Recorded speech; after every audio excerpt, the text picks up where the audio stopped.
Hi hello வணக்கம் welcome back to our channel படித்ததை பகிர். நாம் இன்றைக்கி இந்த வீடியோவில் அதை பற்றி பார்க்க போகிறோம் அப்படின்னு பார்த்தீங்கன்னா, எல்லாருக்கும் தெரிஞ்ச சுண்டக்காய் பல பேருக்கு தெரியாமல் கூட இருக்கலாம். ஸோ அதனுடைய பெனிஃபிட்ஸ் என்ன அப்படின்றது தான் பற்றி பார்க்க போகிறோம். வாங்க வீடியோக்குள்ளே போகலாம். அதுக்கு முன்னாடி this video is sponsor by mod mobile app. இந்த அப்ளிகேஷன் எதுக்காக அப்படின்னு பார்த்தீங்கன்னா, நம்ம வீட்டுக்கு தேவையான க்ராசரிஸை எப்படி ஃப்ளிப்கார்ட் அமேசானில் ஆன்லைனில் பை பண்ணுறோமோ அதே மாதிரி இந்த அப்ளிகேஷன்லையும் போயிட்டு உங்களுக்கு தேவையான பிராண்டட் க்ராசரிஸ் ஐட்டமாக நீங்கள் பை பண்ணிக்கலாம். மற்ற ஆன்லைன் ஷாப்ஸை கம்பேர் பண்ணும்போது ப்ரைஸும் லெஸ்ஸாக தான் இருக்குது. ஸோ நீங்கள் தாராளமாக ப்ரைஸ் சேவிங்காக நீங்கள் இந்த ஆப்பை யூஸ் பண்ணி பை பண்ணிக்கலாம். எப்படி பை பண்ணுறது அப்படின்ற லிங்க் உங்களுக்கு டிஸ்கிரிப்ஷன் பாக்ஸில் கொடுக்குறேன். நீங்கள் போய் செக் பண்ணி பாருங்கள், பை பண்ணிக்கோங்க, மணியை சேவ் பண்ணிக்கோங்க. வாங்க வீடியோக்குள்ளே போகலாம்.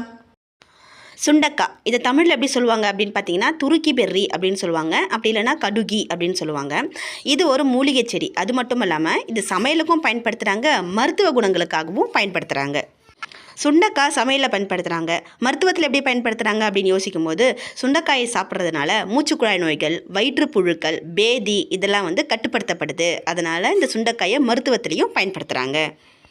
கடுகு சிறுத்தாலும் காரம் குறையாது, கீர்த்தி சிறியதாக இருந்தாலும் மூர்த்தி பெரியது அப்படின்ற பழமொழியை நம்ம கேட்டிருப்போம். அதே மாதிரி இந்த சுண்டைக்காய் குட்டியாக இருந்தாலும் அதனுடைய பயன்கள் ரொம்ப ஜாஸ்தியாகவே இருக்குது.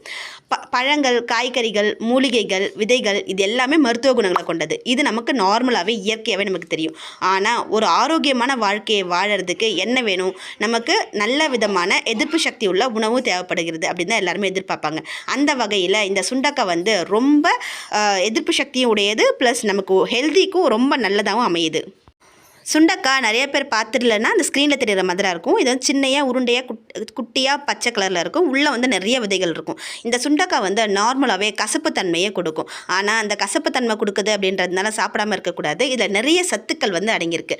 என்னென்ன சத்துக்கள் இருக்குது அப்படின்னு பார்த்தீங்கன்னா, கால்சியம், புரதம், இரும்பு அப்படின்ற பல சத்துக்கள் இந்த சுண்டைக்காயில் அடங்கியிருக்கு. இந்த சுண்டைக்காய் சாப்பிட்றதுனால ரத்தத்தில் உள்ள நச்சுக்களை வெளியேற்றி அஜீரணம், மலச்சிக்கல் போன்ற பிரச்சனைகளை தீர்க்கறதுக்கு இந்த சுண்டைக்காய் ரொம்ப உதவியாக இருக்குது. அது மட்டும் இல்லாமல் இந்த சுண்டைக்காயினால் இரைப்பையில் ஏற்படும் அழற்சி, கணையத்தில் ஏற்படும் புண்களை குறைப்பதற்கும் இது ரொம்ப ஹெல்ப்ஃபுல்லாக இருக்குது. இந்த சுண்டைக்காய் சாப்பிட்றதுனால வயிற்றில் அதிகப்படியாக ஏற்படும் அமில சுரப்பு ஏற்படாமல் தடுக்கும். அது மட்டும் இல்லாமல் இந்த சுண்டைக்காயில் நார் சத்து அதிகமாக இருக்குது. அதனால் இது செரிமானத்தை தூண்டி எடையை குறைக்கும் பொருளாகவும் இந்த சுண்டைக்காய் இருக்குது. இந்த சுண்டைக்காயில் இரும்புச்சத்து அதிகமாகவே இருக்குது. அதனால் இது சாப்பிட்றதுனால ரத்தத்தில் இருக்க சிவப்பணுக்களின் எண்ணிக்கை அதிகரிக்க செய்யும். இதனால் இரத்த சோகை நோய் வராமல் தடுக்கிறதுக்கு இந்த சுண்டைக்காய் ரொம்ப உதவியாக இருக்கும். அனிமியாவில் பாதிக்கப்பட்டவங்க இந்த சுண்டைக்காயை எடுத்துக்கிட்டால் சீக்கிரமாக ஹீமோகுளோபின் இன்க்ரீஸ் ஆகிற தன்மை அதிகமாகவே இருக்குது. இந்த சுண்டைக்காயில் ஆன்டி ஆக்சிடென்ட் அளவு அதிகமாகவே இருக்குது. அதனால் இன்சுலின் உற்பத்தி மற்றும் குளுக்கோஸ் உறிஞ்சுதலை கட்டுப்படுத்துகிறது. இரத்த சர்க்கரை அளவு திடீரென உயராமல் கட்டுப்படுத்துகிற தன்மை இந்த சுண்டைக்காய்க்கு இருக்குது. உயர் இரத்த குளுக்கோஸ் அளவு கட்டுப்படுத்த வாரத்தில் குறைந்தது 3 நாளாவது இந்த சுண்டைக்காயை உணவில் சேர்த்துக்கொள்ள வேணும். அது மட்டும் இல்லாமல் பல நற்குணங்கள் இந்த சுண்டைக்காயில் இருக்குது. நீர்க்கட்டி, தைராய்டு உள்ளிட்ட பல பிரச்சனைகளில் ஏற்படும் பிரச்சனைகளை தீர்க்கவும், மாதவிடாய் பிரச்சனையே சரி செய்யும், இரத்த அழுத்தத்தை கட்டுக்குள் வைத்திருக்கும், இதயத்தையும் மண்ணீரையும் பாதுகாக்கும். இந்த சுண்டைக்காயில் ஆன்டி வைரல் பண்பு அதிகமாக இருக்கிறதுனால காய்ச்சலையும் குணமாக்கும், நோய் எதிர்ப்பு சக்தியை ரொம்ப அதிகரிக்க செய்யும், சிறுநீரக செயலிழப்பை தடுக்கும், சிறுநீரை பெருக்கும், ஆஸ்துமா நோயை கட்டுக்குள் வைத்திருக்கும், மூலத்தை கட்டுப்படுத்தும், மூல நோயால் ஏற்படும் இரத்தத்தையும் தடுக்கும்.